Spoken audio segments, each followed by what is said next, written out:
Yeah, this is the one where Arya, Gendry, and Hot Pie do the Blair Witch Project thing. Arguing over the map and what does it say and where are we supposed to go and is this the river we're supposed to cross? And if we follow this path, we'll be going around in circle. And where did we leave the car? And so on and so forth. Great chapter. Lots of seeds planted here. Let's see. So according to the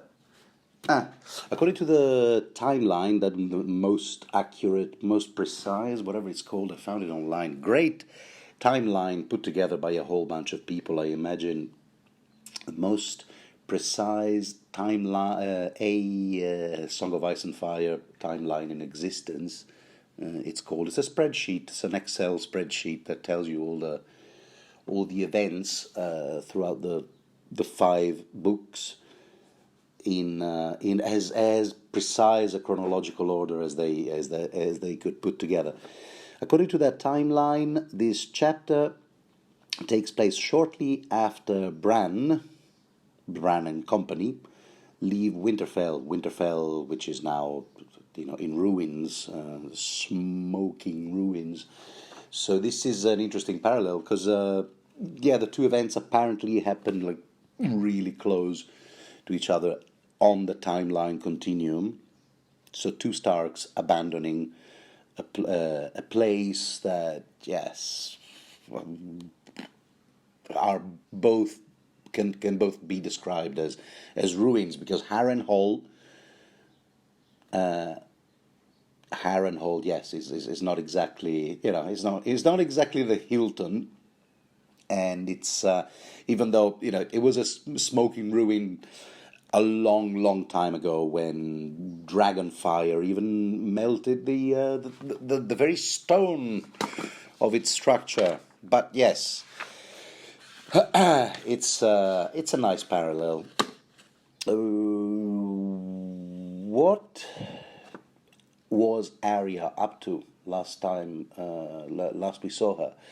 She was doing towards the end of A Clash of Kings. She was doing what she always does at the ending of every book. She was escaping from someplace.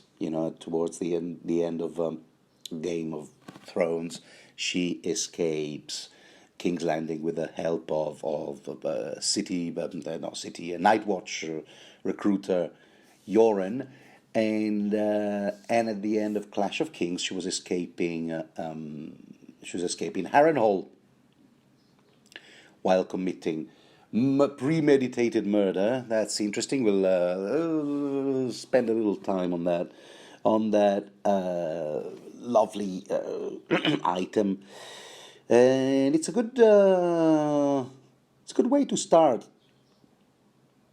Arya's arc in this book, because, well, at least I'll say this, at least we are given a nice recap that doesn't force us to reach for our copy of A Clash of Kings and flip through the pages, finding all of Arya's chapters and trying to remember, placing all the things, all the events together, so we're up to speed. Here's this best recap here. She had stolen 3 horses from the stables, and a map and a dagger from Roose Bolton's own Solar. She was really asking for trouble. And killed a guard on the postern gate, slitting his throat when he knelt to pick up the worn iron coin. Yeah, there was a trick she employed that Jack and Agar had given her, an old iron coin that... What's the deal with this coin, anyway? I have a feeling that it's not... Okay, I'm probably going to state a few obvious facts here, but it's an iron coin that is probably not current currency, if you'll excuse this repetition.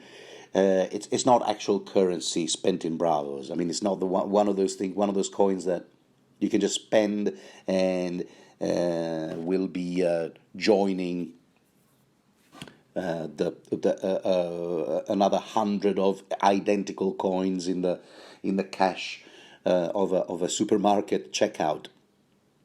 I think it's its actual value in and of itself, in terms of metal coinage, is nothing. It's worthless, but it's an iron coin that's no longer produced. Well, this is what I think, that it is a rare coin, and only those who have it, and those who have it are part of a. Of course, this is the part that we will find out later. Those who have it, those who can show it around to every person in Bravos, they will be identified as part of a potentially dangerous clique, sect, Freemasonic lodge, that sort of thing.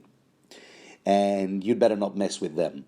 Those in possession of those coins. Because otherwise, I mean, you're supposed to produce this coin, Jack in a Jar, Jack in a Gar. Why do I keep mispronouncing that name? You're supposed to produce this coin whenever you need a favor from someone in Bravos. And you better believe that if you produce this coin, you show this person the coin, and you pronounce the words Valas Morgulis, which at present Arya doesn't even know the meaning of. That's probably some not even current, but probably archaic or ancient Bravosi, I want to say. Because there are still so many gaps in my knowledge here. But this is but they will all be all those missing pieces of the jigsaw will be revealed to us one by one. And once you combine those two things, the act of showing the coin and pronouncing the magical words, people will know that they had better get in your good favor, so they will do whatever you ask of them. And they will say, and while all the while, they will keep reminding you, hey, this is my name, yeah? Remember it. Which, I guess, tells you that they want you to put you in the good people's list. So what? Will you be, so the rewards will be ample, or is it simply because so that your life will be spared? Still so many mysteries. But anyway, for now, the iron coin only came in handy in Arya's life, because it helped her with this neat little trick. Ding! She just flipped the coin. She gave it to this guard at the postern gate. It's like, oh, this is for you. Oh, really? Thank you. Oh, how nice. What is it? It's a coin. It's some undisclosed amount of an undisclosed currency. Yeah, there you go. Pick it up. Oh, sorry, I just dropped it. Okay. Oh, you clumsy fool, you butterfingers. Okay. And then as the guard was, bending over to pick it up, she casually slit his throat. In front of her two friends, Gendry the Bull and Hot Pie. It's like, yeah, see? This is how it's done. Now we can go. They also stole the horses. So right now, if you want to picture them, they're a horse. And she's thinking to herself, "Oh my God, now I really done it." And this is a dangerous situation. These are three kids essentially, and some of the fiercest, the scariest individuals are after them.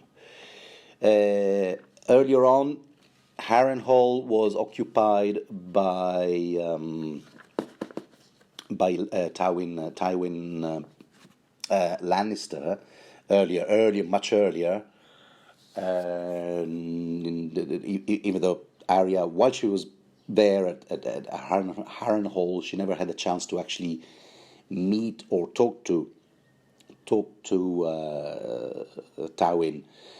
Even though the HBO series decided to have them, encounter in a casual sort of exchange. I guess they wanted to show that Arya was so impressive and smart that she even managed to get Tywin to crack a smile while she was employed as a cupbearer. So obviously this would be an interesting plot point, because as being the master of the house's cupbearer, she would overhear lots of plots and news and updates on the war effort and this and that. All of that doesn't really happen in the books. We will see that Arya does meet the master of the house, but this is when the house is under new management, when the fierce and some of the worst elements on Tywin's payroll, that is the mountains men, the Sir Gregor Clegane's men, as well as the bloody mummers, who call themselves the fearsome, no, what was it again? The brave companions. Some of the fiercest elements are chased away, or they just have to retreat because the war effort is calling them somewhere else, and the castle is taken over by Roose Bolton with some of his own fierce elements on behalf of the North, while in the process, the bloody mummers decide to turn their cloaks and go, okay, so this is our new employer now, and they completely switch sides, which is such a dick move. But I mean, but not by a mile, not the worst that they are capable of. And why am I saying all this? And incidentally, yes, Arya does have a few exchanges, and does manage to somehow extract some information from the master of the house, Lord Bolton. But which does not happen in the HBO series. I have always had a feeling that the HBO series tend to simplify this. But why am I mentioning all these fierce elements, the worst individuals, the bloody mummers, who, lest we forget, have now recently employed Roger and Biter, two subhumans criminals, who somehow, and this is the thing that that really drives me up the roof, when these two captives, who were so dangerous that they were kept in a cage on wheels by Yoren, are also captured by the Mountains in a previous chapter, and while everyone else, Gendry, Arya, Hot Pie, is imprisoned, and any of them could potentially be picked for questioning and torture by the Sweetling, the Tickler, all those dreadful people who work for the Mountain. Somehow, I think it's pronounced Roger and Biter, these two absolute monsters, are immediately given welcome aboard, young man. They're given a job, and they are now part of. That's so unfair. Why were those bastards not picked for questioning and torture? Just a little bit. They're given a job, and they are now part of the workforce that constitutes the bloody mummers. So these people, one of them is a cannibal. I seem to remember Biter. Biter can hardly speak. Roger is just he's a card, isn't it? He's all love and affection, and not to mention the other, Vargo Hoat, who is the leader of these bloody mummers, and they're all on their their tracks. They're probably after them by now. Arya is thinking, and so is everybody else. And if they do capture them, they will probably maim them and mutilate them, because that's That's what Vargo Holt does. Yeah, it's one of these things. One of these things. Yeah, that's how he rolls. But she's thinking to herself, Arya is. She's thinking, well, who cares? They don't even know my name. Yeah, as if. Uh, Back there, I was known as Nan one day, Weasel the other, Ari the other, and some people thought of me as yeah, okay, I was the cupbearer, and then here's Hot Pie, who was what, like a baker boy, and the apprentice smith, Gendry here. We're the needle in a haystack. Oh, speaking of needles. Boy, am I digesting today. Boy, am I digressing today. But Needle, we should also remember that the sword that she was so fond of, given to her by her brother, half-brother, John. Is he really her brother anyway? Okay, let's not get into that now. Was taken from her by a guy called Poliver, one of the Mountains men, and also, and this is a theme that recurs a lot. The vanquished are dispossessed of all their possessions. This appropriation theme recurs a lot. What's his name? Gendry, who was apprentice smith, and a good one at that, apparently, and he kept on working on this bull helmet of his, an iron or steel helmet shaped as a bull's head. That was also taken from him. One of those mountains, Gregor Clegane's men. Don't ask me which one, because I looked for it again, but you try. It's it's not that easy unless you write a note to yourself. Good luck finding that information, but it will pop up again. I hope it does, because he worked really hard on that helmet, and he was really fond of it, and he kept on polishing it, and it's just until he got it just absolutely right, and then whoop, thank you, I'll take that, thank you very much.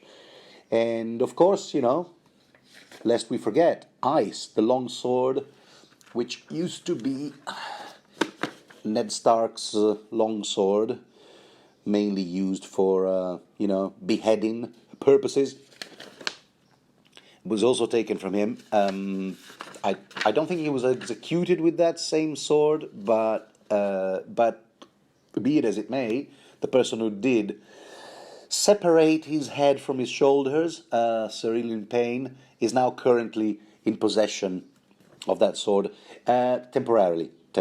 He's holding it on the Lannisters' behalf, because there's no way that the Lannisters would let him keep it for good, given that its blade is of Valyrian steel. There. I'm still on page 1. Sorry, I'd better... Okay, focus. Slap yourself on the face a bit, and let's proceed.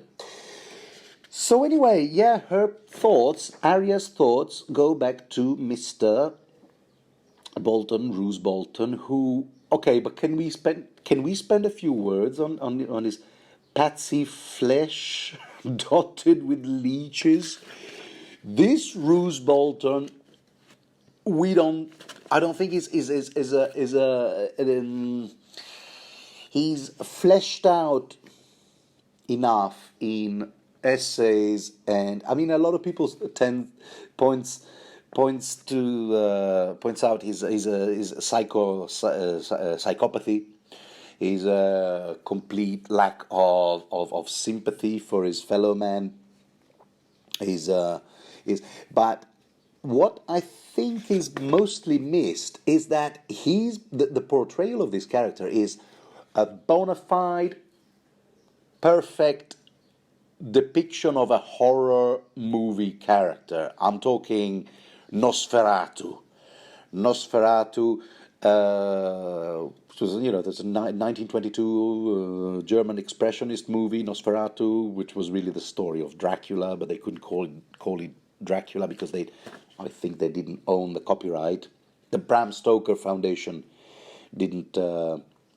Maybe they set too high a price for the use of Dracula's name, so they changed a couple of things, details. They made him bold, still as pale as death. They sharpened his in front teeth instead of his canine teeth. And anyway, so details. The Rose Bolton, pale as death, whispery, soft voice. And she remembers the last time she saw him. I mean, he was covered in leeches. His eyes, the color of ice. I mean, did we need any more details? He's a horror movie character, and he was covered in leeches, bollock naked, lying on his bed while he was holding a small council with a bunch of Freys, supposedly, war allies, and everybody leaning in because he was constantly speaking in whispers, so it was hard to hear what he had to say. And he's covered in leeches, for God's sake. I mean, not kittens, not puppies, leeches. Of course, there's a reason for that. There's a reason. The maesters would tell you that leeches, it is well known, leeches have a wonderful therapeutic outcome, effect on the human body, because they suck your blood. You see the parallel with vampires. They suck your blood, and so your body produces fresher blood, and that can only be good for you. So Bolton embraced this notion so to the point that he had his own, leech farm. Is that what you call it? Like if you have an ant farm, then surely leeches. If you grow your own, if you rear your own leeches, is that a leech farm? He had his own leech farm, and his squire brought them about wherever they went. So every night he just covered himself in the with those little monsters. So that's the mental image you should have of Roose Bolton. And if you need a mental image of Arya, there she is. If they catch us, he'll cut off our hands and feet. That's Vargo.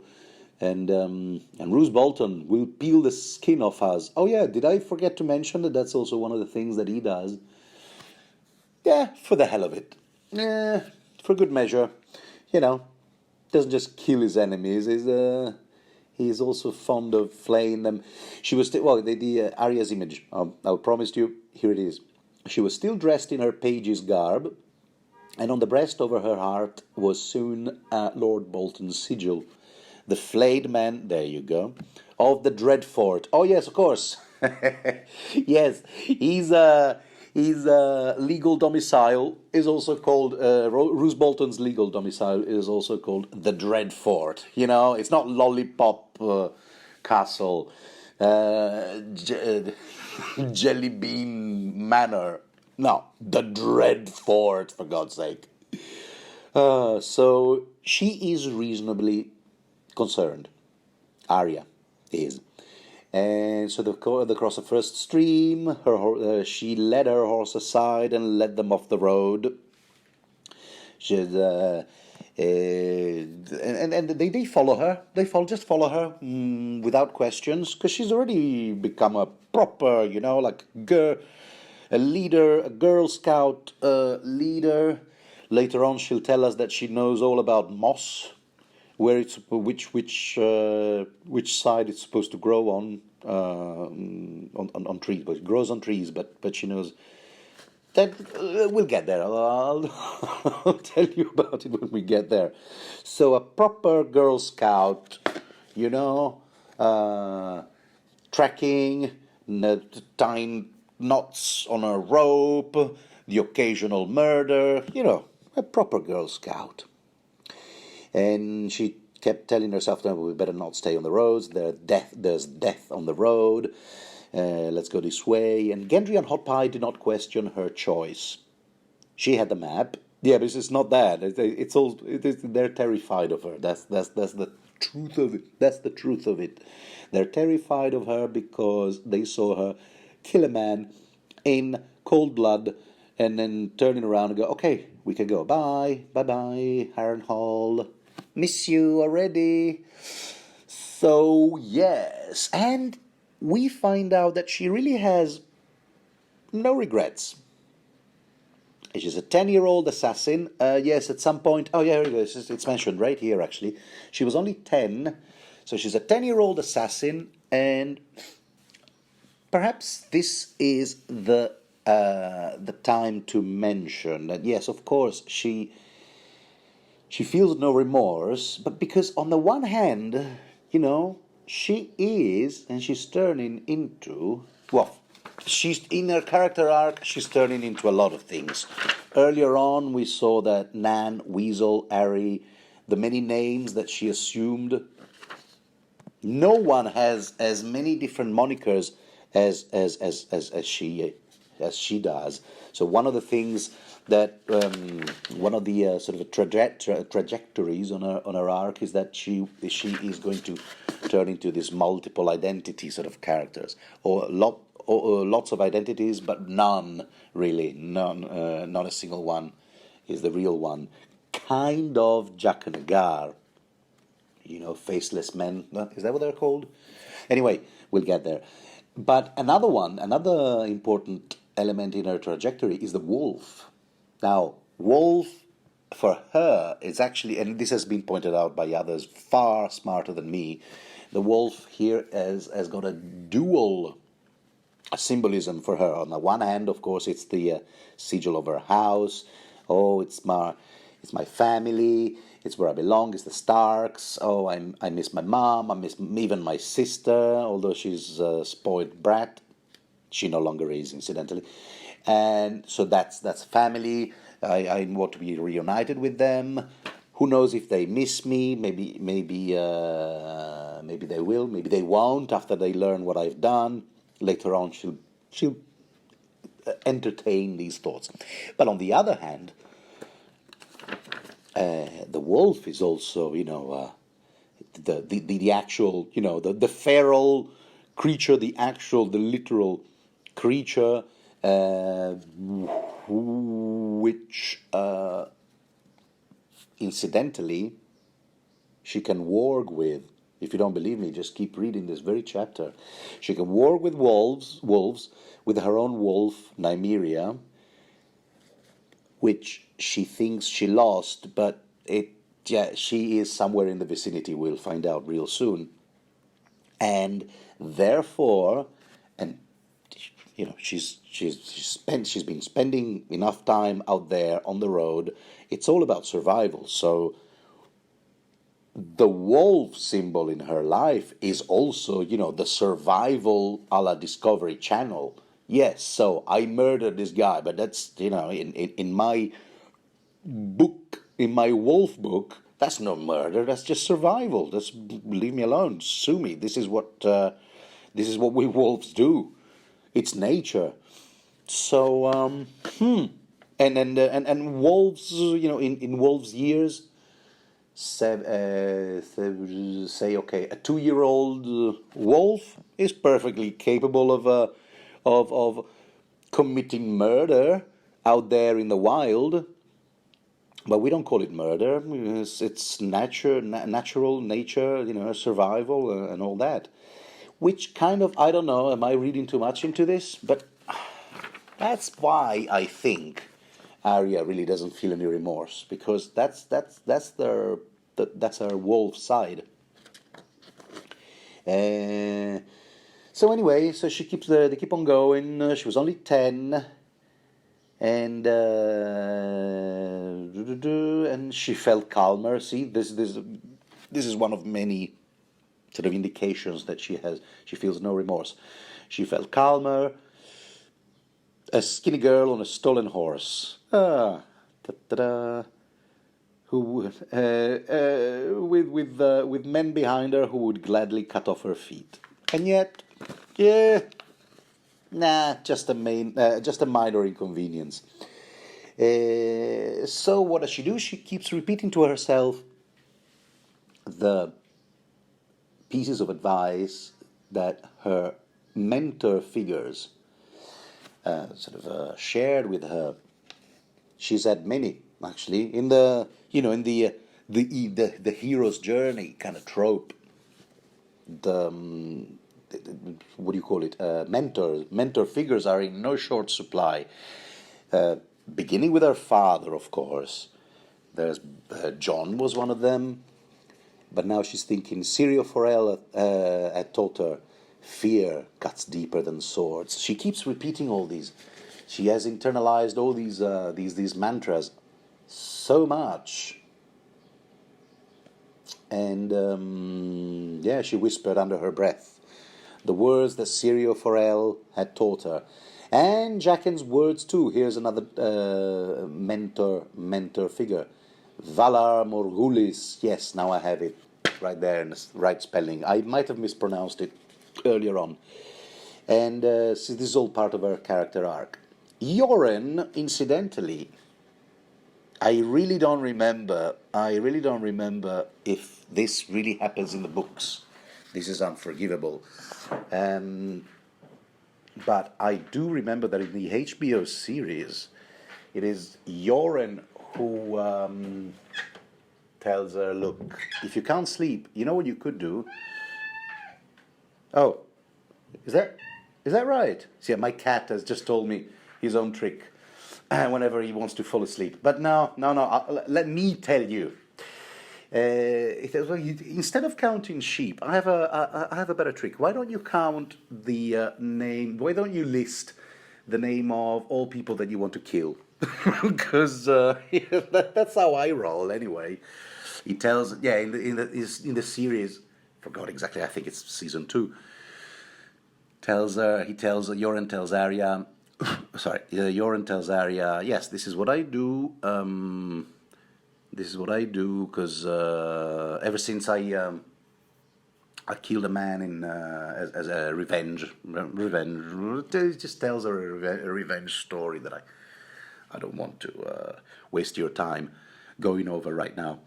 And ever since then, Arya lists all names of people she wants to see dead. Of course, the royal family, all the Lannisters, and a whole bunch of men from the ranks and files of the Clegane, of Sir Clegane's sort of army, as well as, just for good measure, some members of the Bloody Mummers. I can't remember. Anyway, she lists all these names, and as far as I remember, this was an HBO creation. For the life of me, I cannot remember how and under what circumstances Arya first decided, okay, this is what I'm gonna do now every time I go to bed. Instead of praying to the 7, like my mother taught me, I'm gonna be listing names of people I want before I kick the bucket. I need to tick off all these boxes. That's what she does, and I don't think Yoren taught her that in the books. I mean, unless it's a passage that I missed, but it would be a pretty huge passage to miss. Anyway, so they go. I know I tend to say anyway so a lot. Gendry's mare lost her footing in the mud once. Okay, what they're doing here is just trying to decide where to go. What is the right? Where should we be going? North, south? Oh, south? Probably not. They came upon 3 wolves. Here we go, the wolf theme again. They came upon 3 wolves, right? Yeah. Devouring the corpse of a fawn. Okay, if that's an allegory, I'm sorry, but it's wasted on me. I'm afraid I'm not sure I know how to identify any symbolism here. No, I give up. Sorry. Two of the wolves fled as well, but the third raised his head and bared his teeth. Are these part of scattered members of Nymeria's pack? Because later on we'll find out that Nymeria does prowl these lands. These she's not too far away, I think. She's in this. She's in the vicinities. Later, they pass through a burned village. Here we go. The horrors of war, the ravaged, burned villages, the bones of a dozen dead men hanging from a row of apple trees. Oh, cheerful apple trees out there. Oh, bones of a dozen men still hanging there. I mean, it's just. And Hot Pie saw when Hot Pie saw them, he began to pray. Oh, that's okay. I never figured him for a man of faith, a faithful person. You know, faithful, as in would you call it a believer? Yeah, let's. And at the same time, Arya, says her own prayers. Sir Gregor, Dunson, Poliver, Rath the Sweetling, the Tickler, the Hound, Cerilin because he claimed her father's life, Sir Meryn Trant, King Joffrey, Queen Cersei, and then she always ends with Valar Morghulis. This is very it's got a magical quality to it. You start your prayer with the names, the list of names, and then you end with Valar Morghulis, which at this point in the novel, she and any first-time reader doesn't yet know what it means.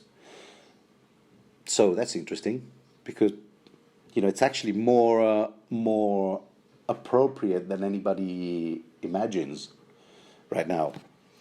The meaning of Valar Morghulis in this context. Anyway, so they keep on riding. The day was without a dawn.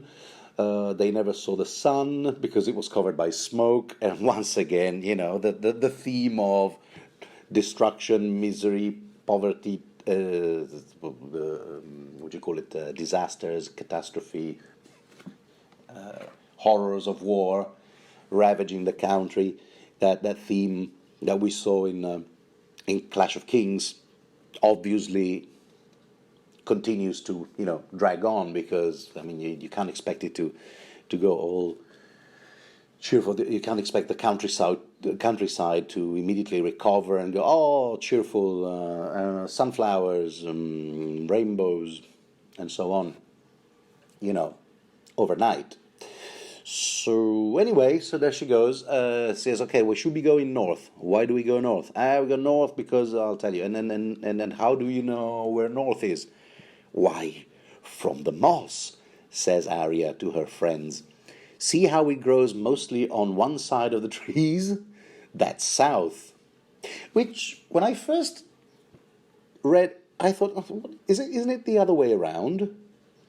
That's what I was told anyway.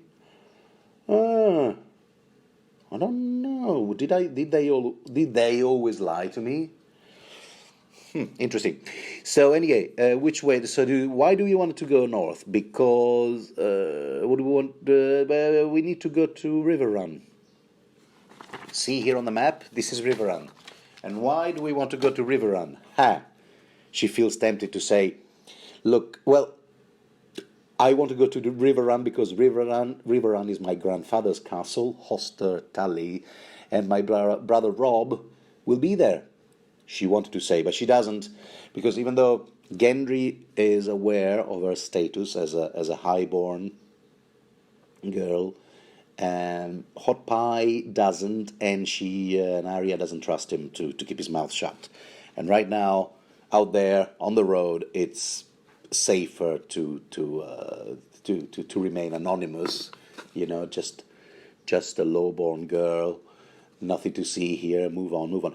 She goes, okay, my brother Rob will be there, but that I don't think that fully lines up with what Arya learned in that, tableau, that painting I described earlier, in A Clash of Kings, Arya 10, I might add, where she learns. This is the small council that Bruce Bolton holds with the phrase all around him, and that's where she learns. And I'm kind of paraphrasing here, but she learns that the young wolf is fighting somewhere in the generic West.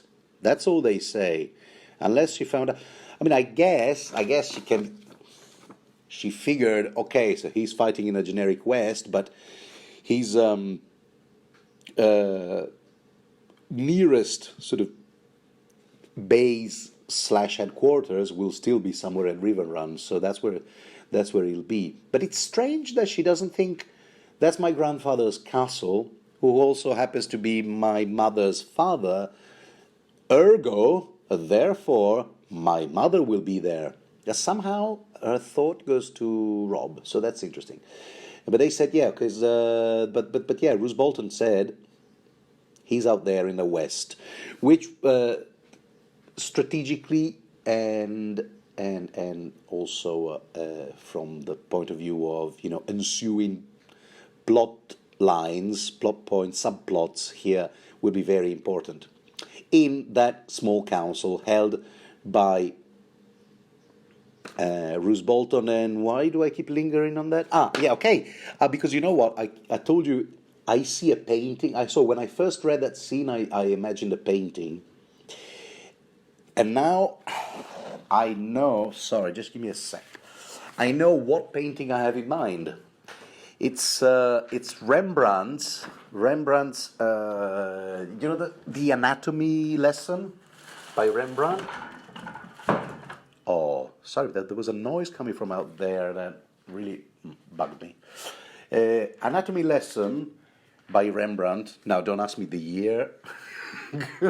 All right, look, I'm good, but I'm not that good. And clearly, Roose Bolton could be a great stand-in for the corpse, for the human cadaver, and all the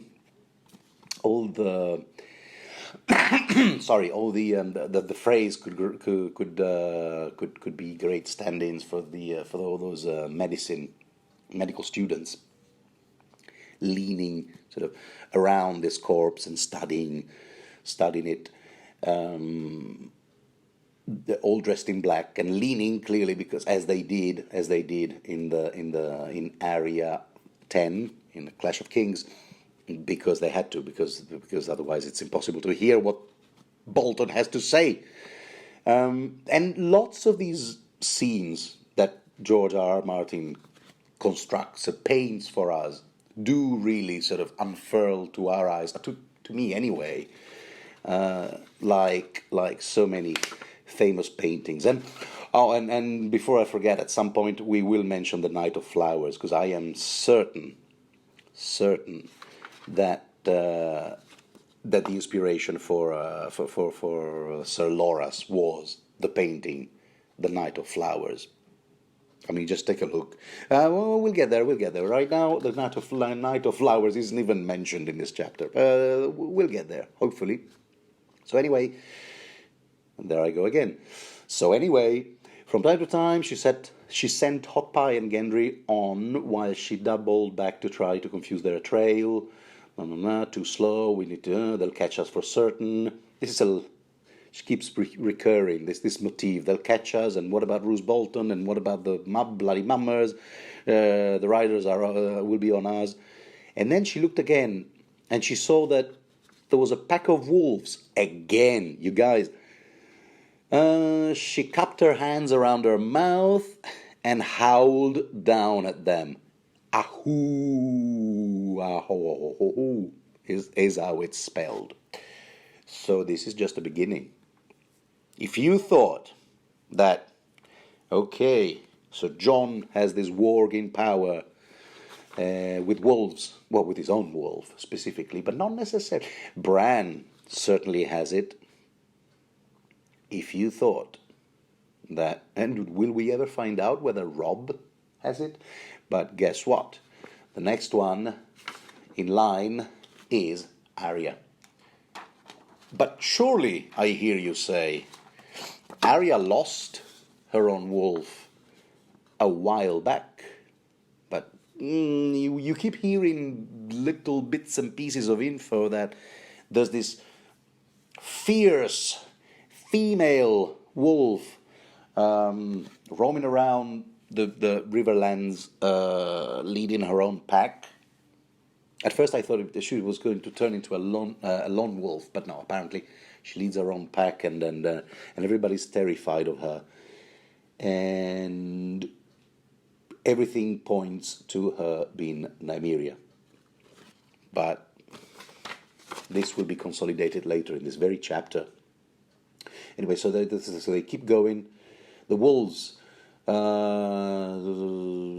do you think? What do you think? Arya wants to terrify scare. She wants to scare the living shit out of Hot Pie because what he keeps saying is, "Oh, can't we just rest?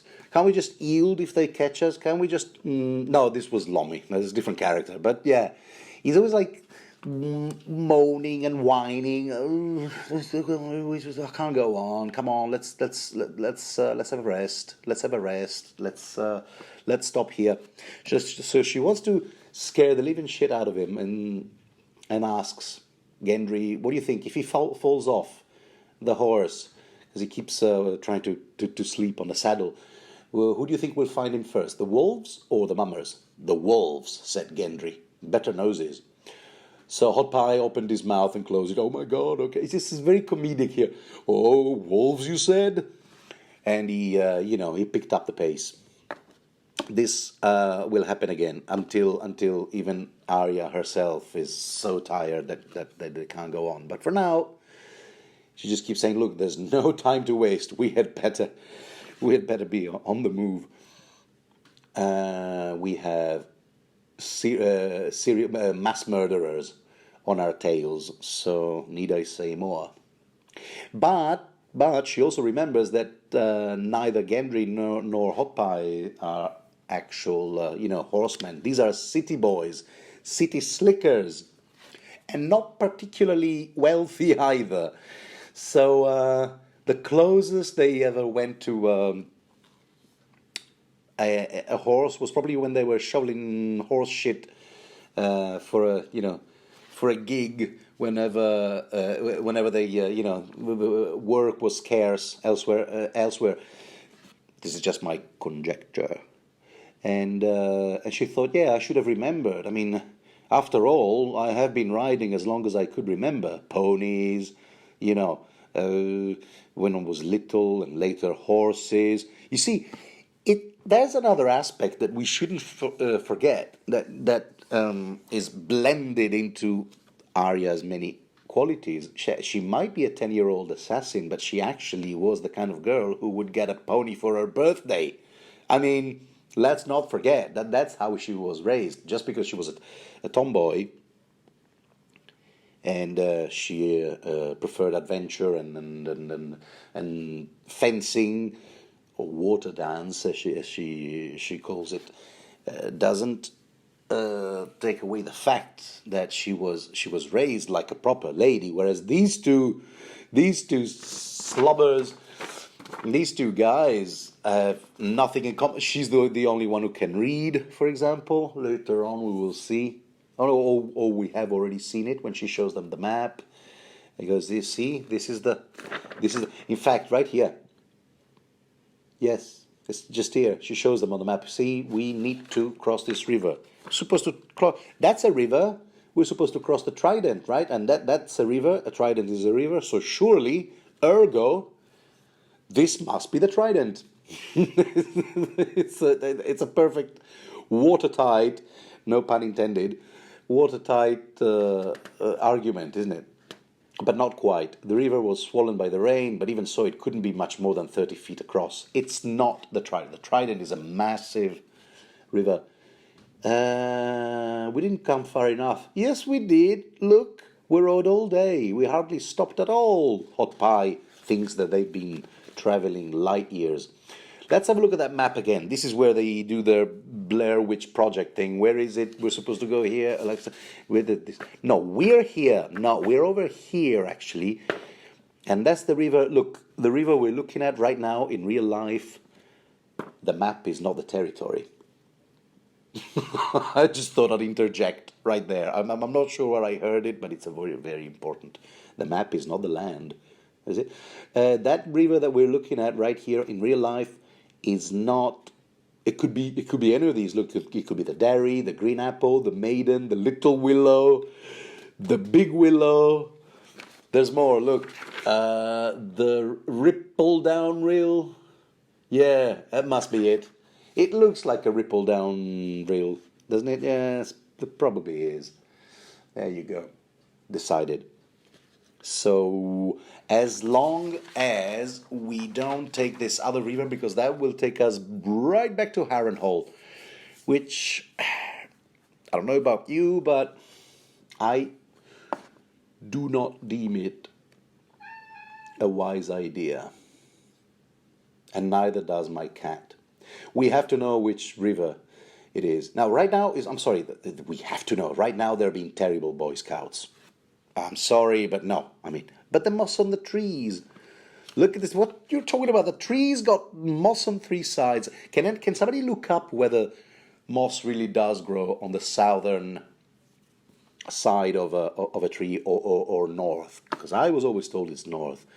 That tree's got moss on three sides, and that next one has no moss at all, so we could be lost going around in circles. Okay, then, in that case, they decide, let's cross this damn river. So they cross the river. Are you sitting comfortably? Then I shall continue. Right, so anyway, so they stop. my cat keeps knocking things down, walking on the keyboard. Yeah, that's his shtick. And he said to it, across the river, they go a little further. Come on, I'm really looking forward to getting to the meaty parts, and I mean that by quite literally. And Hot Pie says, we should have a fire. And both Arya and Gendry say, no, simultaneously, at the same time, that is. Simultaneously, I think you'll find that means at the same time. Look how smug I am. Okay, sorry. Okay, all right, let's back to the... Now, the reason why I'm stressing this out is because Arya, all of a sudden, had a tender and sweet thought for her brother Jon, who is kind of like one of her favorite members of her family. I seem to remember. He's the one who gave her Needle the sword, so there you go. Because we also used to say things, simultaneously.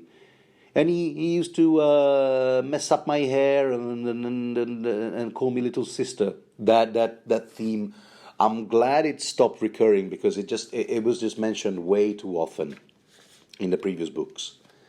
I miss Jon, and I want to see him again, and I want him to rough up my hair. Did I say ears?